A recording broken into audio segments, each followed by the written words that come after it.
Welcome to వార్తా 9 ముందుగా headlines చూద్దాం. మంగళగిరి టీడీపీ ఆఫీస్పై దాడి కేసు సిఐడి విచారణకు సజ్జల అవినాష్ హాజరు. గుంటూరు సిఐడి ప్రాంతీయ కార్యాలయంలో విచారణ. సిఐడి కార్యాలయం వద్ద పోలీసుల మోహరింపు. తోడుగా వచ్చిన మాజీ మంత్రులు అంబటి, విడుదల రజని.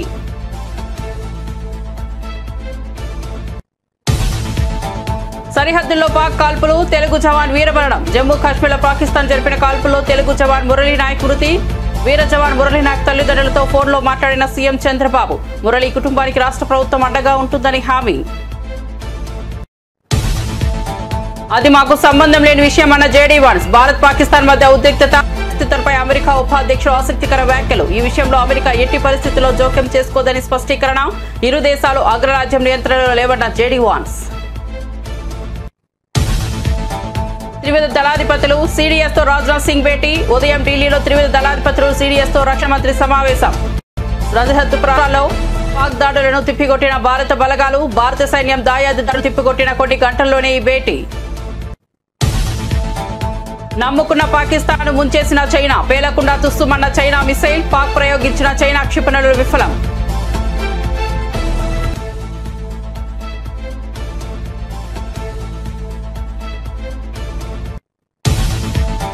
ఐపీఎల్ ఒక వారం పాటు నిలిపివేస్తున్నామన్న బీసీసీ అధికారిక ప్రకటన. భారత్ పాక్ మధ్య తీవ్ర ఉద్రిక్తతలు. సరిహద్దుల్లో యుద్ధ వాతావరణం. ఐపీఎల్ నిర్వహణపై కీలక నిర్ణయం తీసుకున్న బీసీసీఐ.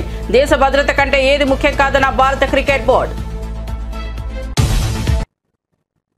ఇక వార్త వివరాల్లోకి వెళ్తే, పాకిస్తాన్ వాడిన టర్కీకి చెందిన సోంగర్ యువివి డ్రోన్లను భారత సాయుధ దళాలు విజయవంతంగా తిప్పికొట్టినట్లు కల్నల్ షోఫియా ఖురేషి తెలిపారు. పంజాబ్లోని బఠిండా సైనిక స్థావరంపై దాడి చేయడానికి పాక్ డ్రోన్ ప్రయత్నించగా అది విఫలమైంది. భారత దళాలు కైనెటిక్, నాన్ కైనెటిక్ పద్ధతులను ఉపయోగించి ఈ డ్రోన్ నిఘాదారులను అడ్డుకున్నాయి.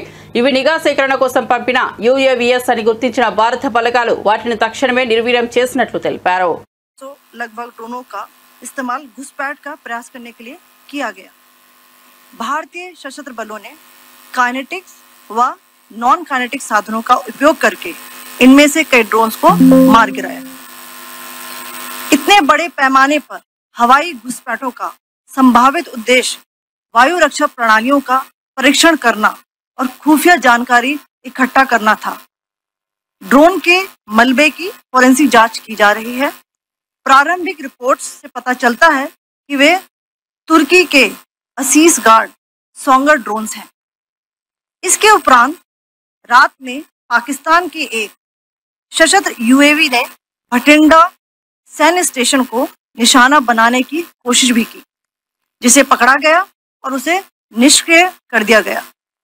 पाकिस्तानी हमले के जवाब में पाकिस्तान में 4 हवाई रक्षा स्थलों पर सशस्त्र ड्रोन्स लॉन्च किए गए. इनमें से एक ड्रोन एडी रडार को नष्ट करने में सक्षम रहा. पाकिस्तान ने जम्मू कश्मीर के तंगधार, उरी, पुंछ, मेंढर, राजौरी, अखनूर और उधमपुर में भारी कैलिबर आर्टिलरी गन और सशस्त्र ड्रोन्स का उपयोग करके नियंत्रण रेखा के पार गोलीबारी भी की, जिसके परिणाम स्वरूप भारतीय सेना के कुछ जवान हताहत हुए और घायल हुए. भारतीय जवाबी कार्रवाई में पाकिस्तानी सेना को भी बड़ा नुकसान पहुंचाया गया. इसके अलावा पाकिस्तान का गैर जिम्मेदाराना व्यवहार फिर से सामने आया.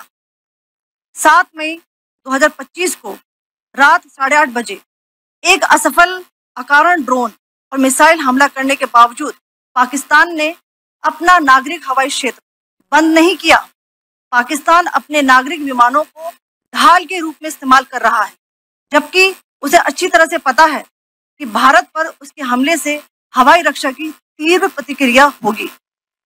यह भारत और पाकिस्तान के बीच अंतर्राष्ट्रीय सीमा के पास उड़ान भरने वाले अंतर्राष्ट्रीय उड़ानों सहित नागरिक विमानों के लिए सुरक्षित नहीं है.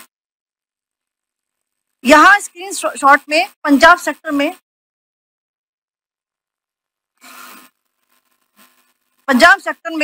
हाई एयर डिफेंस अलर्ट स्थिति के दौरान एप्लीकेशन फ्लाइट रडार 24 का डेटा दिखाया गया है. जैसा कि आप देख रहे हैं यहाँ पर भारतीय पक्ष का हवाई क्षेत्र घोषित बंद के कारण नागरिक हवाई यातायात से पूरी तरह से रहित है. कराची और लाहौर लाहौर के बीच के हवाई अड्डे मार्ग पर नागरिक एयरलाइंस उड़ान भर रही है। हाई अलर्ट किया गया है विमान फ्लाइनेस एविएशन का एयरबस 320, जैसा कि आप यहाँ देख रहे हैं,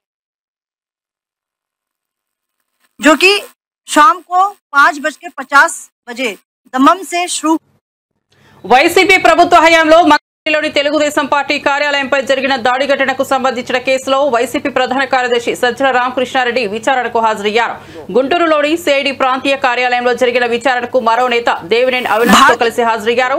మంగళగిరిలోని టీడీపీ కేంద్ర కార్యాలయంపై జరిగిన దాడి అప్పట్లో సంచలనమైంది. ఈ ఘటనకు సంబంధించి సజ్జల రామకృష్ణారెడ్డిపై కేసు నమోదైంది. ఈ నేపథ్యంలో సిఐడి అధికారులు జారీ చేసిన నోటీసుల మేరకు గుంటూరులోని సిఐడి ప్రాంతీయ కార్యాలయంలో విచారణకు హాజరయ్యారు. రావడం ఏంది రాక ముందు నుంచే ఎన్నికల కమిషన్ పరిధిలో ఇంకా మేము అధికారంలో ఉండగానే జగన్మోహన్ రెడ్డి గారు వైఎస్ఆర్సీపీ అధికారంలో ఉండగానే ఎన్నికల కమిషన్ పరిధిలోకి వచ్చిందని చెప్పి దాని ద్వారా ఎంత అడ్డగోలుగా వ్యవహరించారో, ఎంత రాజ్యాంగ విరుద్ధంగా రాజ్యాంగాన్ని ఉల్లంఘించి వైలెన్స్ క్రియేట్ చేశారో అందరూ చూసాం. ఇంకా ఆ తర్వాత ఏకంగా పరిపాలనలోకి వచ్చినాక పథకం ప్రకారం ఏ అంటే అది రాసుకోవడం, నువ్వు సంతకం పెడతావో లేదో వచ్చిన వాడికి అక్కడ ఉన్నా ఉండకపోయినా కేసు పెట్టడం, మేజిస్ట్రేట్ దగ్గర తీసుకోవడం, రిమాండ్కి పంపించడం, ఆ తర్వాత ఇంకోటి ఏదో పెట్టడం. దానికేమో ఆ టైంలో ఎవరైతే నిందితుడిగా వీళ్ళు పెడుతున్నారో వాళ్ళు అక్కడ ఉండడం అవసరంలా, లేదా రాయించిన వాడు ఎవడో వాడికి వీడికి పరిచయం కూడా అవసరంలా. కేవలం ఈ నిందితుల మీద చంద్రబాబు గారి దగ్గర మొదలు పెడితే కింద వరకు స్థానిక నాయకుడి వరకు ఎవరికైనా కోపం ఉంటే చాలు, అది వ్యక్తిగతమైనా కావచ్చు, ఇంకో రకమైనదా కావచ్చు, పెట్టు కేసు ఎత్తి ముందు లోపల పడేది. వేల మంది అవుతున్నారు. మాకు కావాలి అప్పుడు ఎమ్మెల్యేగా, అప్పుడు ఎప్పుడుదో పాతది కంప్లైంట్, మా హయాంలోనే కంప్లైంట్ ఇచ్చారు టీడీపీ వాళ్ళు ఎవరు, దాన్ని ఇప్పుడు ఓపెన్ చేసి 307 పెట్టి ఆయన మీద ఒక కేసు పెట్టారు. నిన్నటికి రాత్రి ఇప్పుడే ఇంతకుముందే తెలిసింది, కల్తేరు మా పార్టీ ఎంపీటీసీ ఎస్సీ మహిళ తెల్లవారుదామున 3 గంటలకు వెళ్లి ఆమె దుస్తులు మార్చుకుని వస్తాను, నైటీలో ఉన్నానంటే కూడా వినకుండా బలవంతంగా 20-30 మంది వచ్చి అలాగే ఆమె నైటీలో ఉన్న ఆమెను తీసుకెళ్లి మహిళని కూడా చూడకుండా తీసుకెళ్లేసి వేశారు. ఇప్పుడు ఐ థింక్ కోర్టులో పెట్టబోతున్నాం. చట్టం క్లియర్ గా చెప్తోంది, చీకటి పడిన తర్వాత కానీ ఇంకో రకం కానీ మహిళల విషయంలో ఎట్లా వ్యవహరించాలనేది క్లియర్ కట్ ప్రొసీజర్ ఉంది, ఇన్స్ట్రక్షన్స్ ఉన్నాయి, గైడ్ లైన్స్ కూడా కాదు, స్పెసిఫిక్ ఉన్నాయి, సుప్రీంకోర్టు ఆర్డర్స్ ఉన్నాయి. అంటే టెర్రర్ క్రియేట్ చేస్తున్నారు, రాజ్యాంగాన్ని వాడుకొని టెర్రర్ క్రియేట్ చేయడం, వ్యవస్థీకృతమైన టెర్రర్, రాజ్యాంగం వాడుకొని మిస్యూజ్ చేసి టెర్రర్ క్రియేట్ చేయడం. ఇంత పథకం ప్రకారం ఎప్పుడో 70s లో లాటిన్ అమెరికన్ కంట్రీస్ లో వినేవాళ్ళం, నియంతల పాలనలో, అంతకుముందు ఎక్కడ జర్మనీలో అక్కడ చదువుకునే వాళ్ళం. ఇప్పుడు మోడర్న్ ఆధునికంగా తయారైన మన రాజ్యాంగం దీంట్లో కూడా దీన్ని మిస్యూజ్ చేయొచ్చు, ఎంతవరకు వెళ్లొచ్చు అనేది చంద్రబాబు నాయుడు గారు ఆయన ప్రభుత్వం చూపిస్తున్నారు. ఈ కేసు రాత్రి చెప్తాను, అర్ధరాత్రి ఎందుకు పోవాలి, వద్దన పోవచ్చు. నిజంగా నువ్వు కేసు ఉంది అనుకున్నా కూడా అది కూడా జరిగింది, పిల్లలకు సంబంధించింది ఏదో జరిగింది. వీళ్ళు పెట్టిన కేసు తీసుకోలేదు, ఎస్సీ కేసు పెట్టి అటువైపు నుంచి పెట్టిన వాళ్ళ కేసు మాత్రమే తీసుకుని వీళ్ళని అరెస్ట్ చేసి తీసుకెళ్లారు. న్యాయాలు పక్కన పెడితే ఒక మహిళతో ఎట్లా డీల్ చేయాలనేది కూడా చేయలేదంటే వీళ్ళు ఎక్కడికి దిగజారిపోతున్నారు. కేవలం ఒక రౌడీలు ఎట్లా బిహేవ్ చేస్తారో, మేము ఇదిగో దౌర్జన్యం చేస్తామనే విషయం తెలిసి భయపడాలి మీరందరూ అని చెప్పడానికే ఇవన్నీ చేస్తున్నారేమో అని అనిపిస్తుంది. ఆపరేషన్ సింధూర్ తర్వాత భారత్ పాకిస్తాన్ మధ్య ఉద్రిక్త వాతావరణం నెలకొన్న విషయం తెలిసిందే. ఈ ఆపరేషన్ ను సహించలేని దాయాది పాకిస్తాన్ వక్రబుద్ధితో భారత సరిహద్దు ప్రాంతాలపై క్షిపణి, డ్రోన్ దాడులకు పాల్పడుతోంది. ఈ క్రమంలో జమ్మూ కాశ్మీర్లో పాకిస్తాన్ జరిపిన కాల్పుల్లో తెలుగు జవాన్ వీరమరణం పొందారు. మృతి చెందిన జవాన్ ను మురళి నాయక గుర్తించారు. వీర జవాన్ది ఏపీలోని సత్యసాయి జిల్లా గోరంట్ల మండల పరిధిలోని కల్లితండా. గురువారం రాత్రి సరిహద్దు వెంబడి పాక్ కాల్పులు జరపగా మన సైన్యం కూడా దీటుగానే బదులిచ్చింది. ఈ ఎదురు కాల్పుల్లో మురళి నాయక్ చనిపోయినట్లు సమాచారం. శనివారం స్వగ్రామానికి వీర జవాన్ పార్థివ దేహం రానున్నట్లు తెలుస్తోంది. భారత్ పాకిస్తాన్ మధ్య ఉద్రిక్తత పరిస్థితులపై అమెరికా ఉపాధ్యక్షుడు జేడీ వాన్స్ ఆసక్తికర వ్యాఖ్యలు చేశారు. అది తమకు సంబంధం లేని విషయమని అన్నారు. అందులో అమెరికా ఎట్టి పరిస్థితుల్లో జోక్యం చేసుకోదని స్పష్టం చేశారు. దాయాది దేశాల మధ్య వివాదం తమకు సంబంధించినది కాదని, ఇరు దేశాలు అగ్రరాజ్యం నియంత్రణలో లేవని వాన్స్ పేర్కొన్నారు. అమెరికా ఉపాధ్యక్షుడు శుక్రవారం ఫాక్స్ న్యూస్ తో మాట్లాడుతూ భారత్ పాక్ మధ్య నెలకొన్న వివాదం సాధ్యమైనంత త్వరగా సమసిపోవాలని అమెరికా కోరుకుంటోందన్నారు. అయితే ఈ దేశాలను తాము నియంత్రించలేవని, ప్రాథమికంగా భారత్ కు పాక్ తో విభేదాలు ఉన్నాయని తెలిపారు. ఈ విషయంలో యుఎస్ చేయగలిగేది ఏమిటంటే ఈ ఘర్షణను కొంచెం తగ్గించమని ఇరు దేశాలను కోరడం మాత్రమేనని ఆయన చెప్పుకొచ్చారు. రక్షణ మంత్రి రాజ్నాథ్ సింగ్ త్రివిధ దళాధిపతులు సిడిఎస్ తో సమావేశమయ్యారు. సరిహద్దు రాష్ట్రాల్లో దాయాది పాక్ దాడులను భారత బలగాలు తిప్పికొట్టిన నేపథ్యంలో న్యూఢిల్లీ ఈ ఉదయం కీలక భేటీ మొదలైంది. రాజస్థాన్, గుజరాత్ పై పాకిస్తాన్ డ్రోన్లు, మిసైల్ దాడులను భారత సైన్యం తిప్పికొట్టిన కొన్ని గంటల్లోనే ఈ సమావేశం జరగడం గమనార్హం. పహల్గామ్ ఉగ్రదాడికి ప్రతీకారంగా భారత సైన్యం ఆపరేషన్ సింధు నిర్వహించింది. ఈ ఆపరేషన్ ద్వారా పీఓకే పాకిస్తాన్లలో ఉగ్రవాద స్థావరాలపై క్షిపణి దాడులు నిర్వహించింది.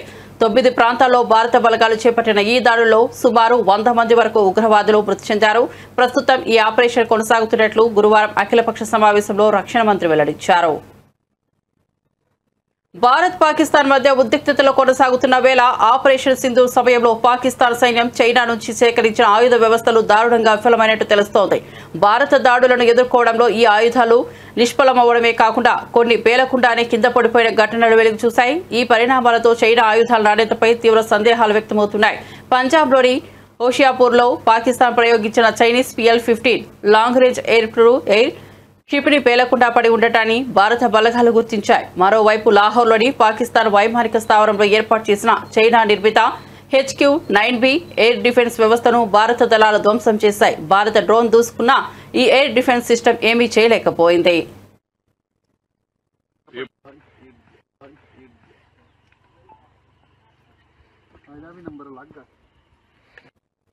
దేశ రక్షణ కోసం ఆపరేషన్ సింధూర్లో భాగంగా ప్రాణాలు అర్పించిన వీర జవాన్ పెనుగొండ నియోజకవర్గం గోరంట్ల మండలం కల్లితండాకు చెందిన మురళీ నాయక్ మృతి పట్ల ఏపీ ముఖ్యమంత్రి చంద్రబాబు తీవ్ర సంతాపాన్ని వ్యక్తం చేశారు. ఈ మేరకు ఆయన మురళీ నాయక్ ఆత్మకు శాంతి చేకూరాలని ప్రార్థిస్తూ శ్రద్ధాంజలి ఘటించారు.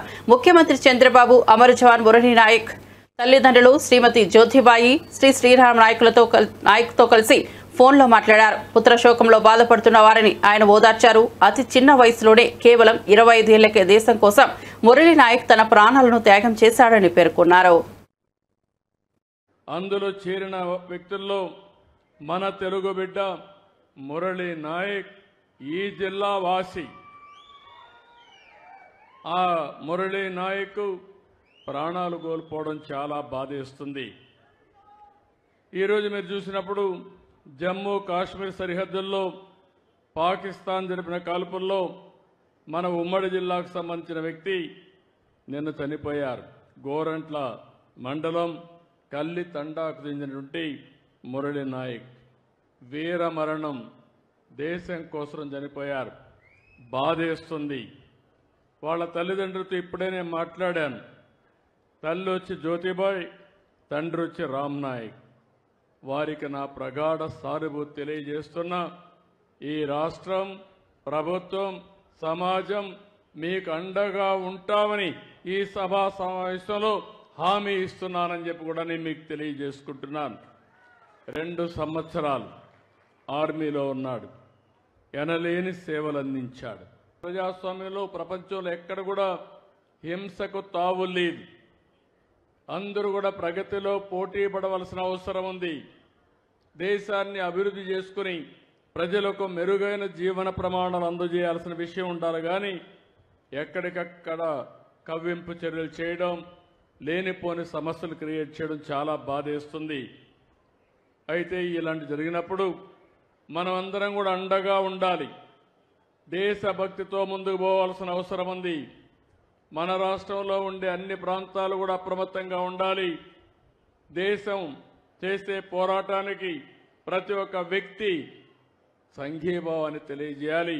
అండగా ఉంటామని నినదించి చెప్పాల్సిన అవసరం ఉందని చెప్పి కూడా నేను మీకు తెలియజేస్తున్నాను. భారత్ మాతాకి, భారత్ మాతాకి, భారత్ మాతాకి.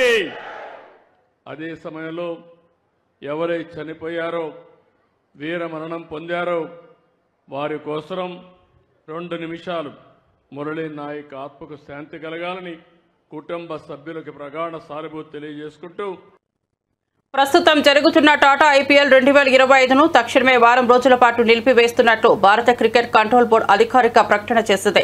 ఇటీవలి ఉగ్రదాడి, పాకిస్తాన్ సాయుధ బలగాల దుండగులకు చర్యలు, సరిహద్దు ఉద్రిక్తతల నేపథ్యంలో దేశ భద్రతకు అత్యంత ప్రాధాన్యతనిస్తూ ఈ నిర్ణయం తీసుకున్నట్లు తెలిపింది. ఈ మేరకు BCCI ఒక ప్రకటన విడుదల చేసింది. IPL పాలక మండలి అన్ని కీలక భాగస్వాములతో సంప్రదింపులు జరిపిన తర్వాత ఈ నిర్ణయానికి వచ్చినట్లు BCCI గౌరవ కార్యదర్శి దేవజిత్ సైకియా విడుదల చేసిన ప్రకటనలో పేర్కొన్నారు. చాలా ఫ్రాంచైజీస్ తమ ఆటగాళ్ల ఆందోళనలు, మనోభావాలను తెలియజేశాయని, అలాగే ప్రసాదదారులు ప్రసారదారులు, స్పానర్లు, అభిమానుల అభిప్రాయాలను కూడా పరిగణలోనికి తీసుకున్నామని వివరించారు. పరిస్థితిని సమగ్రంగా అంచనా వేసిన తర్వాత సంబంధిత అధికారులు, భాగస్వాములతో చర్చించి టోర్నమెంట్ కొత్త షెడ్యూల్, వేదికల వివరాలను త్వరగా ప్రకటిస్తామని వెల్లడించారు.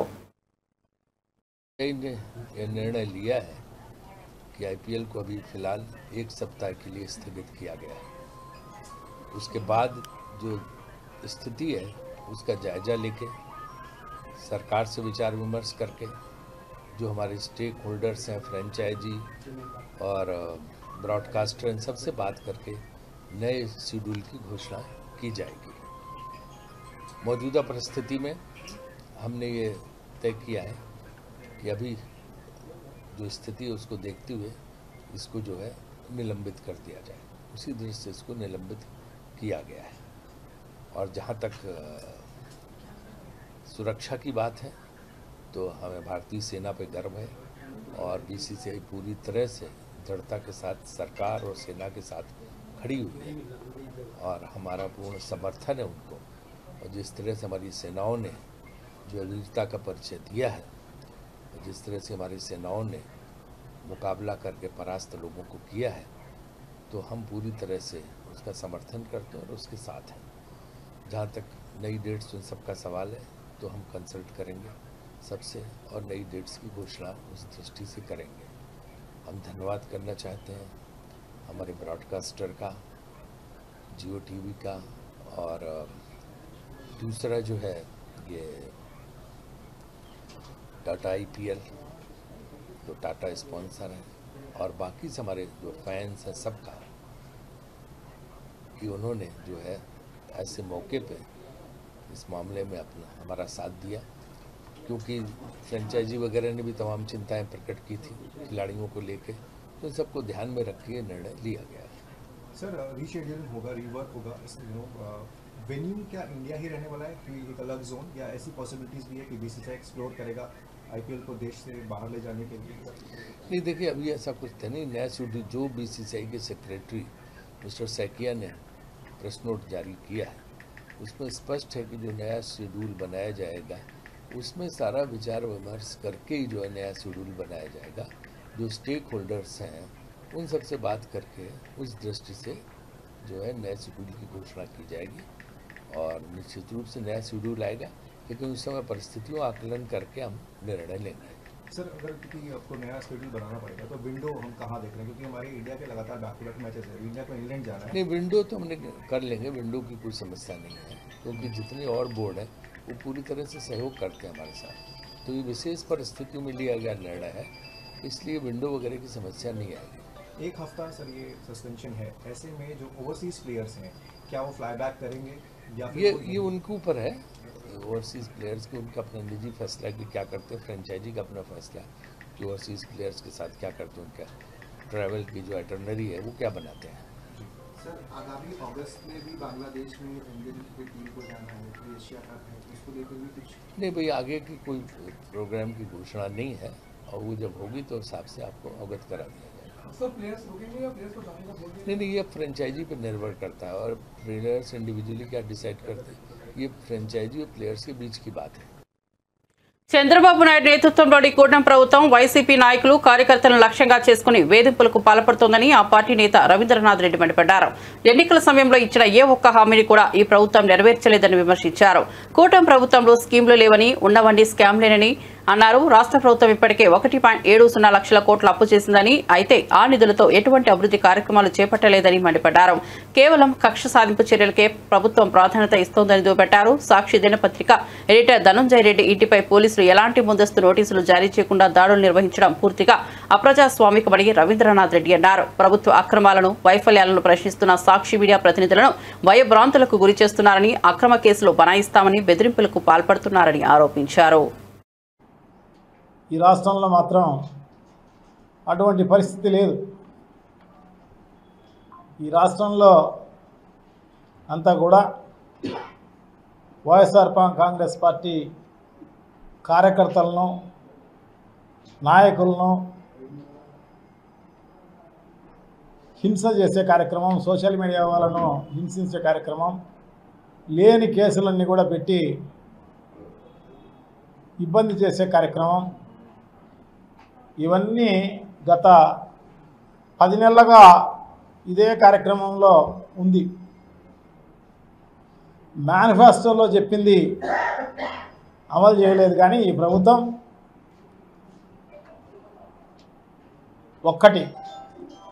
కొన్ని 600 చిల్లర హామీలు ఇవ్వడం జరిగింది. దాంట్లో ముఖ్యంగా 163 చెప్పడం జరిగింది.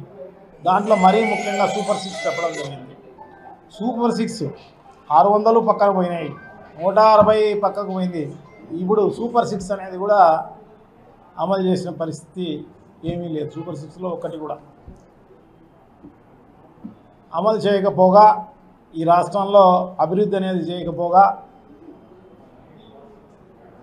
ఎక్కడ చూసినా అప్పులు చేసేసి 1,70,000 కోట్ల రూపాయలు అప్పులు చేసి లంచాలు కమిషన్ల కోసం పనిచేస్తున్న ఈ ప్రభుత్వం నిజంగా కూడా చాలా దారుణం. ప్రజలు ఎవరు కూడా ఇట్లా ఊహించలే.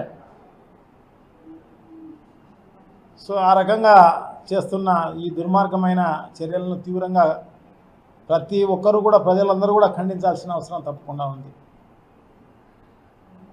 దీనికి పరాకాష్ఠగా సాక్షి పత్రిక పైన సంపాదకుని ఇంటిపైన పడి వాళ్ళ కుటుంబ సభ్యులందరినీ కూడా భయభ్రాంతులను చేసే కార్యక్రమం చేసిన పరిస్థితి. సర్చ్ వారెంట్ లేదు, ఏమీ లేదు. ఏమంటే సాక్షి పత్రిక అనేది ప్రజలకు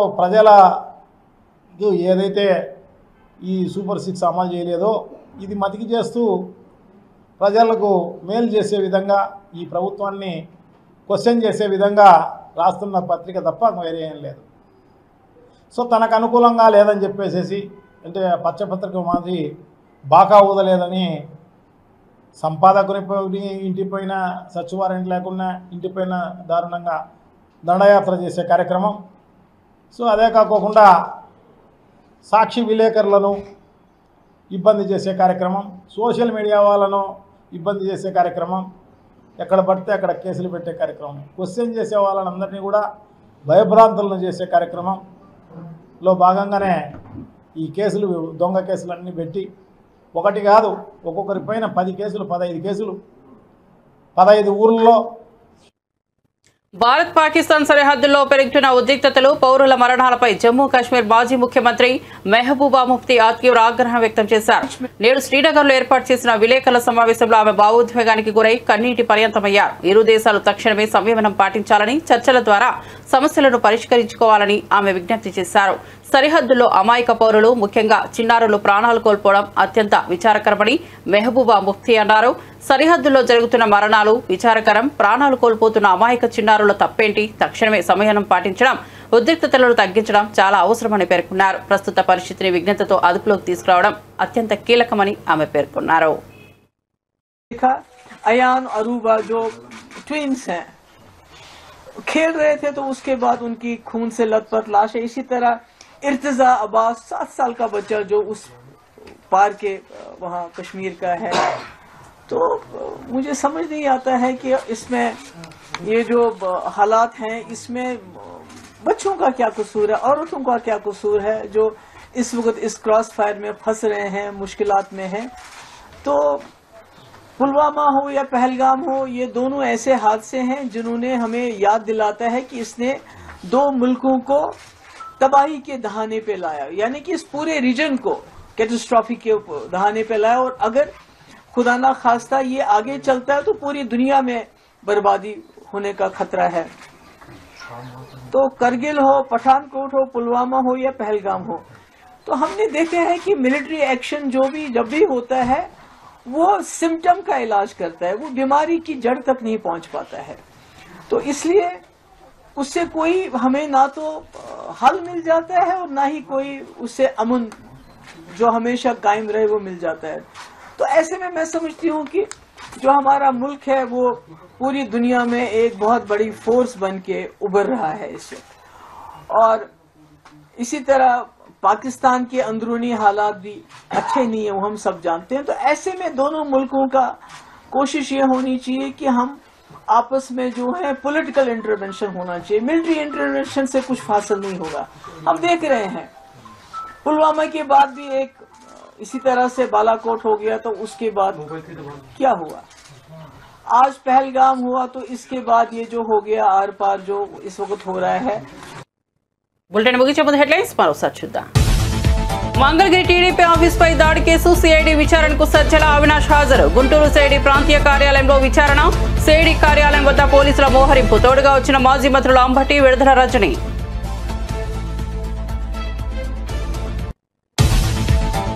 సరిహద్దుల్లో పాక్ కాల్పులు. తెలుగు జవాన్ వీరమరణం. జమ్మూ కాశ్మీర్లో పాకిస్తాన్ జరిపిన కాల్పుల్లో తెలుగు జవాన్ మురళీ నాయక్ మృతి. వీర జవాన్ మురళీ నాయక్ తల్లిదండ్రులతో ఫోన్లో మాట్లాడిన సీఎం చంద్రబాబు. మురళీ కుటుంబానికి రాష్ట్ర ప్రభుత్వం అండగా ఉంటుందని హామీ. అది మాకు సంబంధం లేని విషయం అన్న జేడీ వాన్స్. భారత్ పాకిస్తాన్ మధ్య ఉద్రిక్తత పరిస్థితులపై అమెరికా ఉపాధ్యక్షుడు ఆసక్తికర వ్యాఖ్యలు. ఈ విషయంలో అమెరికా ఎట్టి పరిస్థితుల్లో జోక్యం చేసుకోదని స్పష్టీకరణ. ఇరు దేశాలు అగ్రరాజ్యం నియంత్రణలో లేవన్న జేడీ వాన్స్. త్రివిధ దళాధిపతులు సీడీఎస్ తో రాజ్నాథ్ సింగ్ భేటీ. ఉదయం ఢిల్లీలో త్రివిధ దళాధిపతులు సీడీఎస్ తో రక్షణ మంత్రి సమావేశం. సరిహద్దు ప్రాంతాల్లో పాక్ దాడులను తిప్పికొట్టిన భారత బలగాలు. భారత సైన్యం దాయాది దాడులు తిప్పికొట్టిన కొన్ని గంటల్లోనే ఈ భేటీ. నమ్ముకున్న పాకిస్తాన్ ముంచేసిన చైనా. పేలకుండా తుస్సుమన్న చైనా మిసైల్. పాక్ ప్రయోగించిన చైనా క్షిపణులు విఫలం.